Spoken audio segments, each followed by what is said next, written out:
Let's play a game. For every superstition that you're guilty of, you score a point.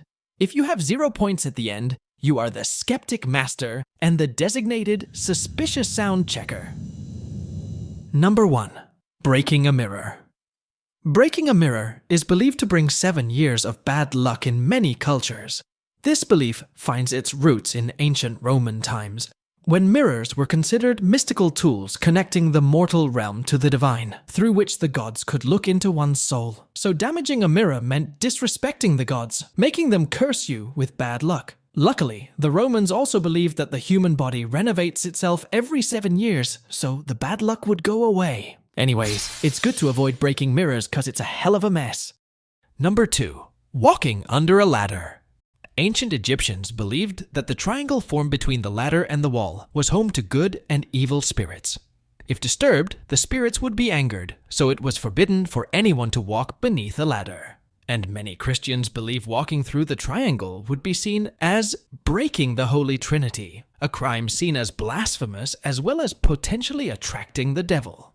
All in all, it is not considered safe to walk under a ladder, especially if there is someone working on one. And if you leave your ladder against the wall, there is absolutely no doubt that your cat is going up.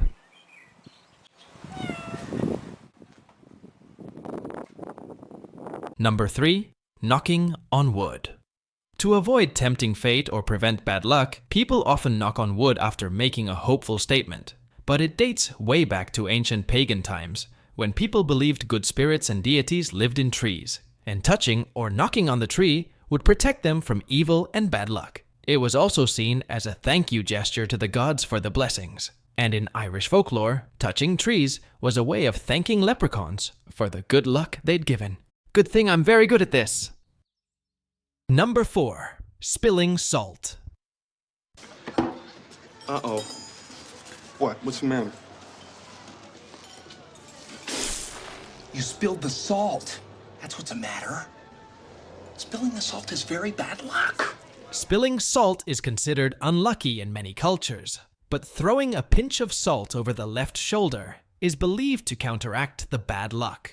This superstition likely originated from ancient beliefs, associating salt with purity and its scarcity. As it was expensive, wasting it was frowned upon. It's believed the bad luck was brought about as a way to keep people from wasting it. And some believe the devil hangs out over the left side of the body, waiting for an opportunity to shine. So throwing salt over that shoulder puts it right in his face, stopping him from attacking. You can even see Judas spilling salt all over the table in the Last Supper painting by Leonardo da Vinci. And we all know he didn't enjoy very good luck after that. For me, knocking things over is an art, whatever it is. Number 5. Opening an umbrella indoors.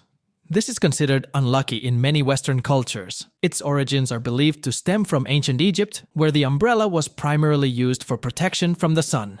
They believed that opening an umbrella indoors, away from the sun, would anger the sun god, who would curse everyone in the house with bad luck. Others believe the umbrella superstition has a more practical source. The first modern umbrellas were built with hard metal spokes, and opening one indoors could pose a danger to people and fragile objects nearby, which kinda looked like it had brought bad luck. In some South American countries, this one is very specific. They say that if you open an umbrella indoors, your mom will die soon. So I wouldn't fool around with this one. Number 6. Black cats crossing your path. In medieval Europe, it was believed that the devil and witches were capable of taking the form of black cats, so it makes sense that nobody would want to cross their paths. A black cat crossing your path might very well be on a mission from a witch, or it could be the devil in disguise.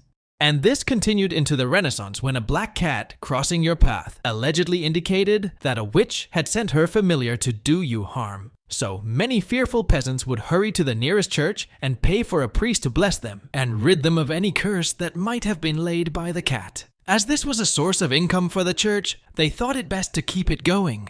But some cultures believe that black cats bring good luck.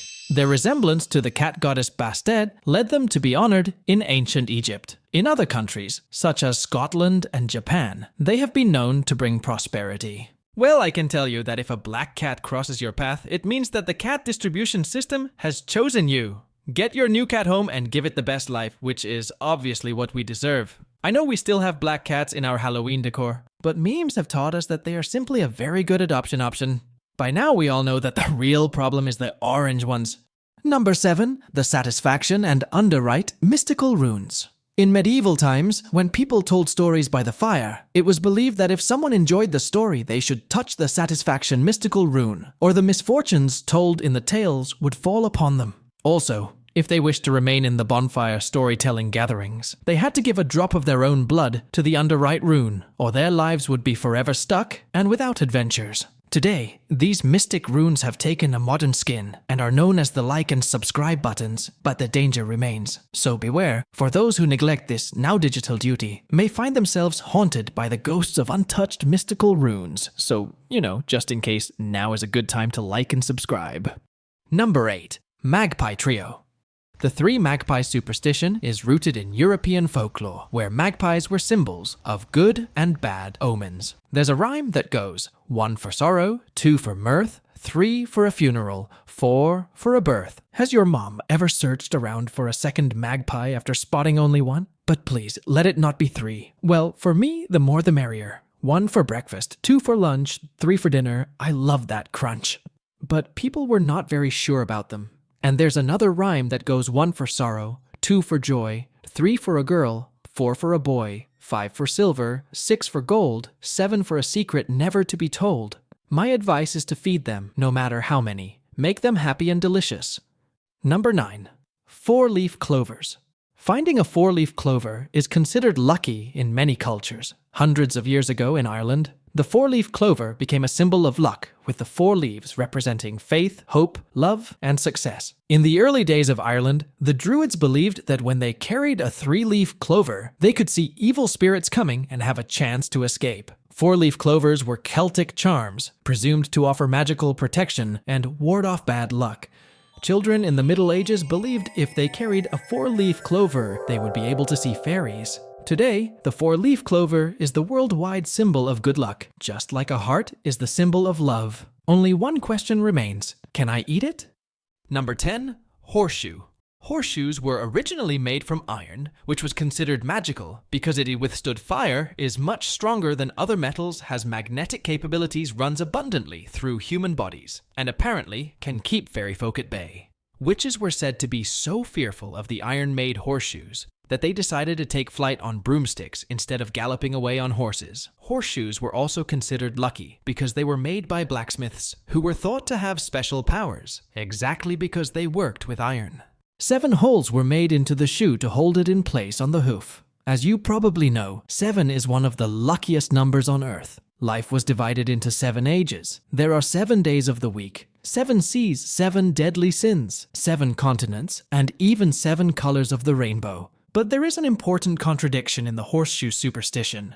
Many believe that to hang a horseshoe with the ends pointing upward is good luck, as it acts as a storage container for any good luck that happens to be floating by, whereas to hang it with the ends pointing down is bad luck because all the good luck will fall out. Others believe that ends should be pointing down so that all the good luck flows out to those who pass under it. But how do you hang your horseshoe? So what's your final score? Do you have any weird superstitions that I didn't cover? Now that you watched this video, your steps will be guided by laughter, luck, and the meow-ticulous charm of the inexplicable. But only if you send it to 7 people.